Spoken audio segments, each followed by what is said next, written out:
Indian super ലീഗുമായി ബന്ധപ്പെട്ട ഏറ്റവും പുതിയ വാർത്തകൾ എന്തൊക്കെയാണെന്നാണ് ഈ വീഡിയോയിൽ നോക്കാൻ പോകുന്നത്. മുൻ താരമായിരുന്ന രാഹുൽ ബേക്കേനെ മുംബൈ സിറ്റിയിൽ നിന്നും തിരികെ കൊണ്ടുവരാൻ ബംഗളൂരു ശ്രമങ്ങൾ ആരംഭിച്ചതായി റിപ്പോർട്ട്. നിലവിൽ മുംബൈ സിറ്റിയുടെ ക്യാപ്റ്റൻ കൂടിയായ താരം മുംബൈ സിറ്റി വിടുമോ എന്ന കാര്യം സംശയമാണ്.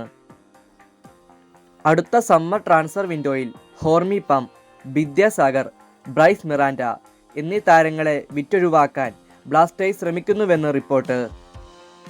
ഇതിൽ ഹോർമി പാമിനു വേണ്ടി ചെന്നൈയിൻ, മുംബൈ സിറ്റി, ബംഗളൂരു എന്നീ ക്ലബ്ബുകൾ ബ്ലാസ്റ്റേഴ്സിനെ സമീപിച്ചുവെന്നാണ് വാർത്ത.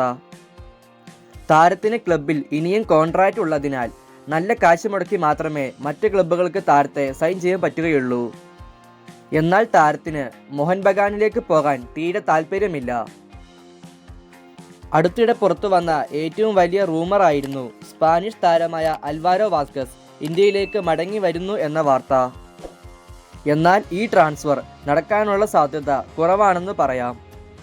കാരണം ഗോവയുമായുള്ള താരത്തിൻ്റെ ടെർമിനേഷൻ എഗ്രിമെൻ്റ് പ്രകാരം ഈ വർഷം ജൂൺ 1 വരെ താരത്തിന് മറ്റൊരു ISL ക്ലബ്ബിൽ സൈൻ ചെയ്യാൻ സാധിക്കുകയില്ല.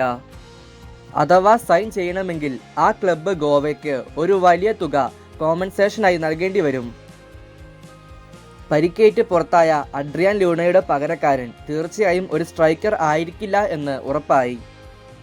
അൽവാരോ വാസ്കസ് അടക്കമുള്ള ചില സ്ട്രൈക്കറുമായി ബന്ധപ്പെട്ട് റൂമറുകൾ അടുത്തിടെ പുറത്തു വന്നിരുന്നു. ഹൈദരാബാദിന് പുതിയ ഇൻവെസ്റ്റേഴ്സ് വരുന്നു. നിലവിൽ മോശം അവസ്ഥയിലൂടെ കടന്നു പോകുന്ന ക്ലബിൻ്റെ പുതിയ ഇൻവെസ്റ്റേഴ്സ് ആരാണെന്ന് വ്യക്തമല്ല. എന്നാൽ ഉടൻ തന്നെ ഈ കാര്യം ഒഫീഷ്യലായി പ്രഖ്യാപിക്കുമെന്നാണ് റിപ്പോർട്ട്. ഹൈദരാബാദിൻ്റെ ഡിഫൻഡറായ ചിംഗ്ലൻ സന സിംഗിനെ സൈൻ ചെയ്യാൻ മോഹൻ ബഗാൻ ശ്രമങ്ങൾ ആരംഭിച്ചതായി റിപ്പോർട്ട്. 27 വയസ്സുള്ള താരത്തിൻ്റെ മാർക്കറ്റ് വാല്യൂ 2 കോടി രൂപയാണ്. ജംഷഡ്പൂർ താരമായ കോമൽ തട്ടാലിനെ കൊണ്ടുവരാൻ ചെന്നൈയിൻ FC താൽപ്പര്യപ്പെടുന്നുവെന്ന് റിപ്പോർട്ട്.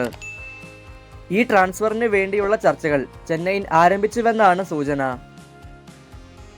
വിദേശ താരം സ്റ്റീവ് അംബ്രി ജംഷഡ്പൂരുമായുള്ള കോൺട്രാക്റ്റ് ടെർമിനേറ്റ് ചെയ്തു.